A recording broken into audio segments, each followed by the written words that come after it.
प्यारे दोस्तों, आज आप सभी का हमारे बुढ़ा इंस्पिरेशन यूट्यूब चैनल में स्वागत है।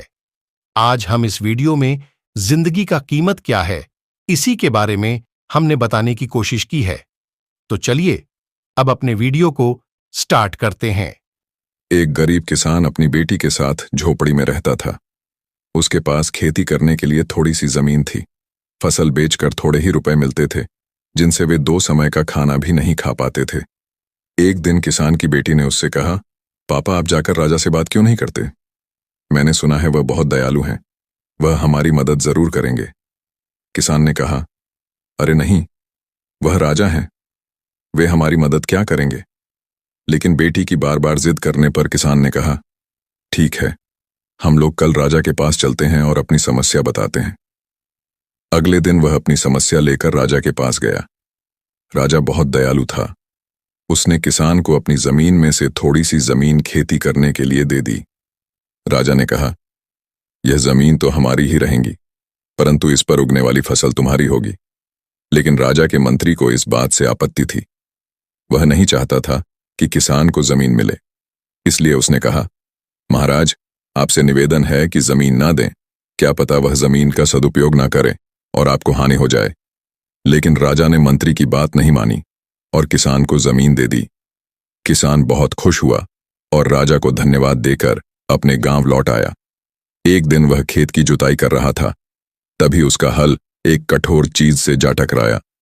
उसने खोद कर देखा तो उसे सोने की एक ओखली मिली। किसान बहुत ईमानदार था। उसने अपनी बेटी से कहा, हमें यह ओखली राजा के खेत से मिली है, जिसकी जमीन है उसी की यह ओखली भी है, इसलिए हमें यह ओखली राजा को लौटा देनी चाहिए। लेकिन किसान की बेटी बोली, नहीं पिताजी, आप ऐसा ना करें, आपको केवल ओखली ही मिली है। अगर राजा ने आपसे इसकी सोने की मूसली भी मांगी तो आप क्या करेंगे? इसलिए आप इस ओखली को अपने पास ही रख लीजिए। परंतु किसान को अपनी बेटी की यह बात अच्छी नहीं लगी। वह राजा के पास ओखली लेकर जा पहुंचा। दरबार में वैसा ही हुआ जैसा कि उसकी बेटी ने कहा था। मंत्री ने फिर कहा, नहीं महाराज, इस बारे में जरूर कुछ गड़बड़ है। आपकी खेत से और भी चीजें निकली होंगी।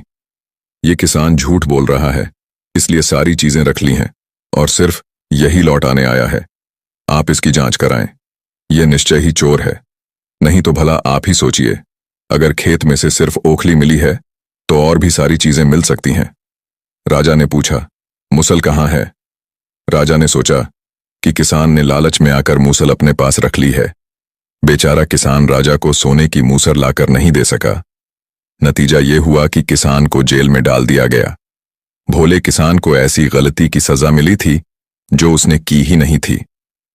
लेटे लेटे वह दिन रात रोता रहता था और यही कहता था, काश मैंने अपनी बेटी की बात मान ली होती।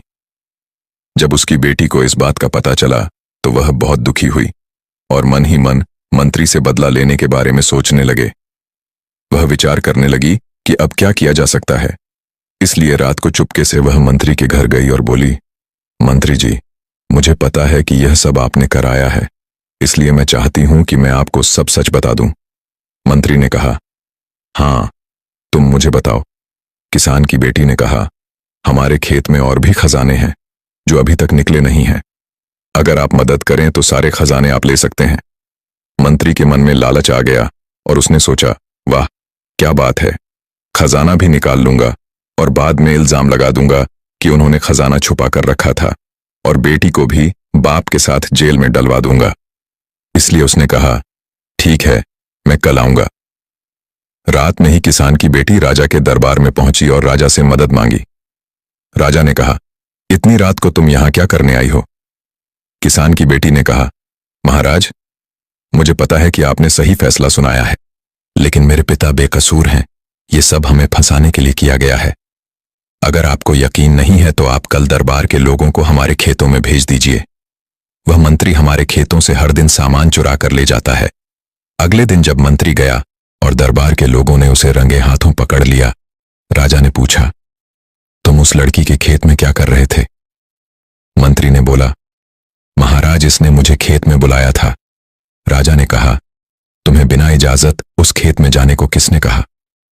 तुम्हें इस बात की सजा मिलेंगे और उसे मंत्री पद से हटा दिया। अगले दिन जब राजा महल में टहल रहा था तब उसने किसान को यह बात कहते हुए सुना, काश मैंने अपनी बेटी की बात मान ली होती तो आज ही दिन ना देखने पड़ते हैं।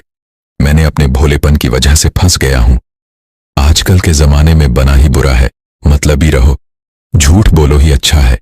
क्या फायदा राजा को उदार होने का जब बेगुनाहों को सजा मिल रही है। मेरी किस्मत ही फूटी है। राजा उसकी बातें गंभीरता से सुन रहे थे।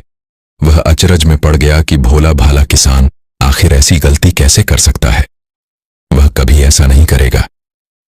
पक्का ही यह सब उसकी उसे समझदार बेटी ने सारा खेल किया है। राजा को सारी बातें समझ में आ गईं। फिर उन्होंने खेल किया है। राजा को सारी बातें समझ में आ गईं। फिर उन्होंने किसान से पूछा कि आखिर वह ऐसा क्यों कह रहा है। किसान ने राजा को पूरी बात बताई। यह सुनकर राजा को अपनी गलती का एहसास हुआ और किसान को तुरंत छोड़ दिया गया। राजा ने उसकी बेटी को अपने दरबार में बुलाया। उससे बातें करने के बाद राजा को पता चला कि वह बहुत ही समझदार है। राजा ने उसे राज्य के खजाने का मंत्री बना दिया और रहने के लिए घर और सारी सुख सुविधाएं भी दीं। इसके बाद से किसान और उसकी बेटी हमेशा सुख से रहे। अंत में जीत सच्चाई की ही हुई। राजा ने किसान की बेटी राधा को खजाने का मंत्री बना दिया। राधा ने अपनी नई जिम्मेदारी को बहुत गंभीरता से लिया और राज्य के खजाने को व्यवस्थित और पारदर्शी बनाने के लिए कई सुधार किए। उसने सुनिश्चित किया कि राज्य की धनराशि का सही उपयोग हो और जनता को इसका लाभ मिले।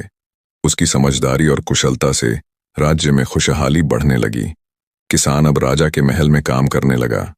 राजा ने उसे महल के बाग की देखभाल का काम सौंपा।